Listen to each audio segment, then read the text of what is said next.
Olá, boa tarde. Mais uma edição do Aparecida Interessa ao Brasil está começando com as principais notícias da Igreja e do Santuário Nacional.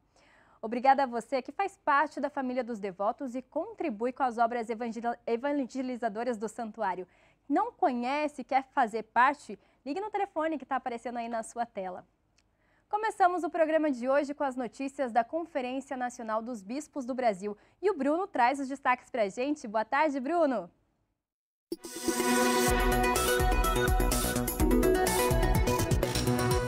Boa tarde, Carol. Boa tarde a todos que nos acompanham aqui no Aparecida Interessa ao Brasil. Teve início nesta terça-feira, dia 8 de novembro, e segue até o dia 10, o primeiro encontro nacional de assessores jurídicos de dioceses, promovido pela CNBB aqui em Brasília.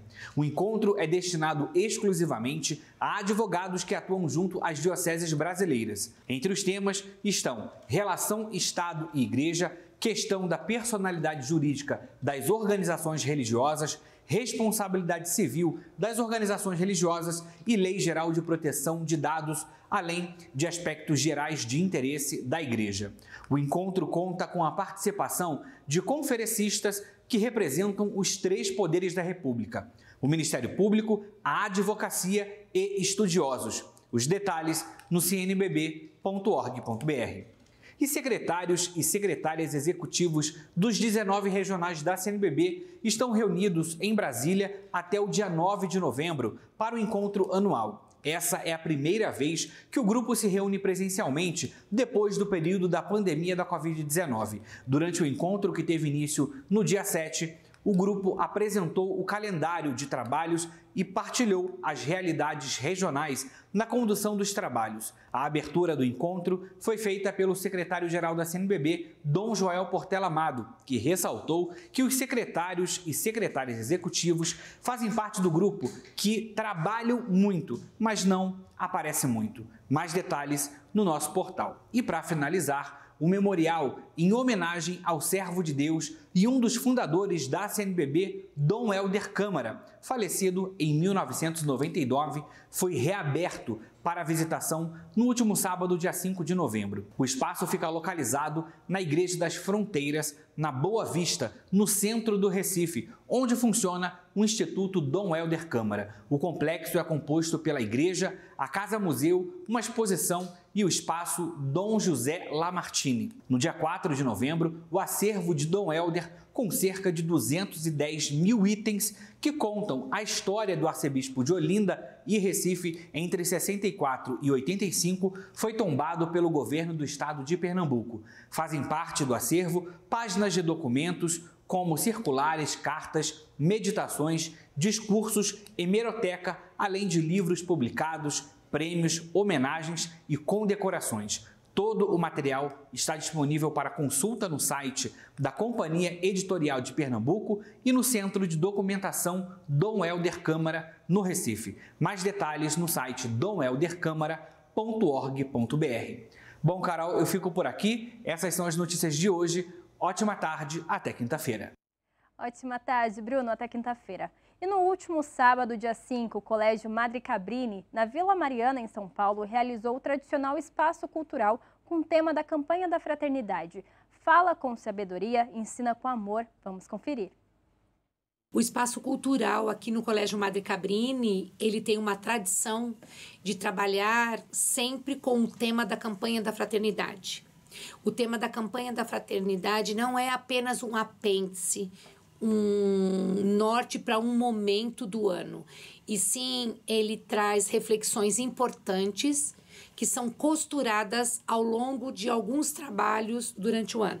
O espaço cultural nosso é um evento onde a gente reúne toda a comunidade, as crianças, os jovens e os adolescentes contam para os visitantes daquele evento o trabalho. Em 2020, tínhamos a certeza que a gente queria fazer o espaço cultural, não sabíamos como. E aí fizemos ele por meio das tecnologias, né? Criamos um site. Esse ano tivemos a possibilidade de ter um espaço cultural em 2 movimentos, a abertura online e no sábado que passou agora, dia 5, foi a mostra, foi o espaço cultural presencial. Nós carregamos 3 valores bem importantes. São os valores humanos, a cultura digital e a experiência do trabalho científico, das linguagens científicas. Esses trabalhos todos, eles têm uma vertente que desemboca em ações sociais, porque nós estamos aqui na escola não para pensar somente do muro para dentro, e sim despontar e despertar as crianças para o bem-querer. Era da tradição das escolas mostrar as produções ligadas à ciência. Então, eram as feiras de ciência das escolas. Mas, há algum tempo, isso se modificou para que as escolas pensassem a ideia de uma mostra cultural. Pensar que a escola é, antes de mais nada, espaço de produção de cultura. Quando a gente coloca tudo em exposição, coloca todos os trabalhos juntos, a gente consegue entender as conexões que o currículo cria. Ao pensar isso e pensar no tema da campanha da fraternidade, que esse ano é Fraternidade e Educação, nós entendemos que os diferentes trabalhos percorriam alguns eixos. Educação pela presença, educação pela palavra e educação pela escuta. Esses 3 eixos, para nós, eles foram muito potentes. Como exemplos, a gente teve trabalhos tanto de alunos de educação infantil quanto de ensino médio, percorrendo os mesmos eixos, passando por ideias que podem potencializar esse sujeito que vai voltar para a sociedade com mais responsabilidade social e uma pessoa que pode ser cidadã, colaborando para que a sociedade seja mais inclusiva, mais dialógica e mais ética. Que bacana. Quer ver a sua comunidade sendo notícia aqui no Aparecida Interessa? Envie sugestões de reportagens e entrevistas aqui no e-mail que aparece aqui embaixo. Eu fico aguardando você. E no fim de semana foi celebrada a memória litúrgica da bem-aventurada Bárbara Marques, em Porto Alegre, no Rio Grande do Sul. E é sobre isso que vamos conversar com a irmã Maria Freire, diretora-geral da Congregação das Irmãs do Imaculado Coração de Maria. Bem-vinda, irmã, boa tarde. Primeiramente, eu queria que a senhora falasse quem foi a Madre Bárbara Marques. Boa tarde, é uma alegria muito grande estar aqui com você, também com aqueles que estão nos assistindo, e também uma alegria poder falar da bem-aventurada Bárbara Marques. Bárbara foi uma vienense, nascida em Viena, e que pensou lá fundar a congregação no momento difícil, conflitivo, com as revoluções. E ela, pensando assim, não podia fundar a congregação lá, ela vem para o Brasil e funda a congregação no dia 8 de maio de 1849, no Rio de Janeiro. Bárbara nasceu em 1818. E é interessante que ela vive a sua experiência na sua cidade, ela vai percebendo também como as revoluções vão deixando, impactando a cidade, no sentido do empobrecimento também que o Império vai adentrando. E assim ela vai pensar em formar um grupo a partir do seu conhecimento, que ela era uma costureira de alta costura, pois ela aprendeu numa escola de alta costura.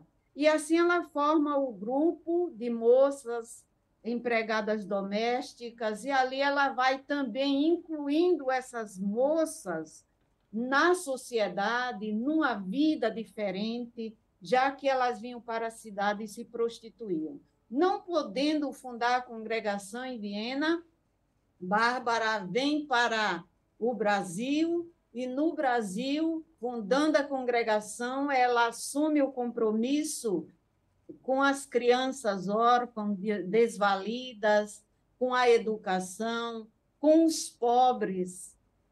Então, ela, do Rio de Janeiro, ela vem a Porto Alegre, ela vai a Pelotas, e assim ela vai tentando estender um pouco o seu grupo.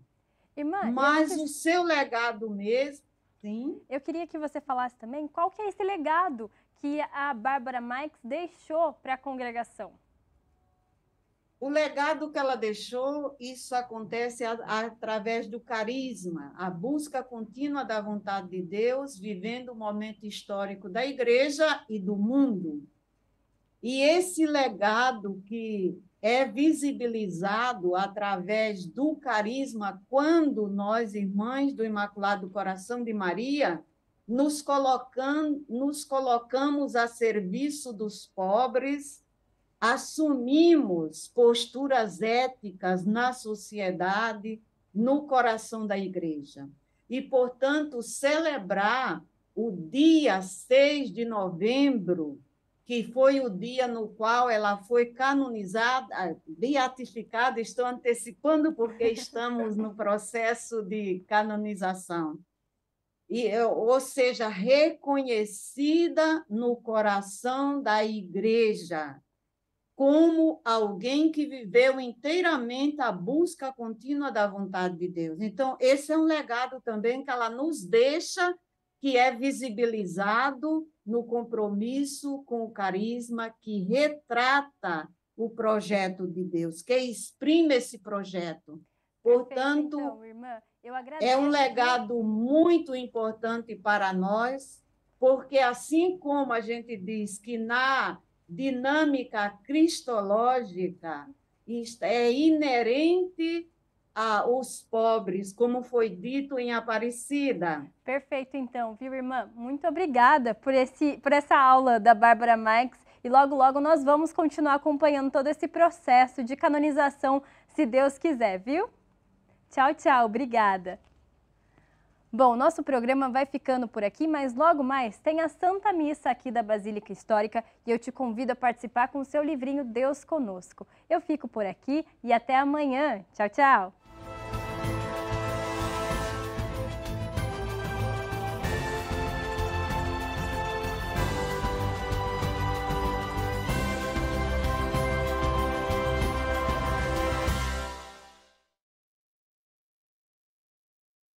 De onde? Hã?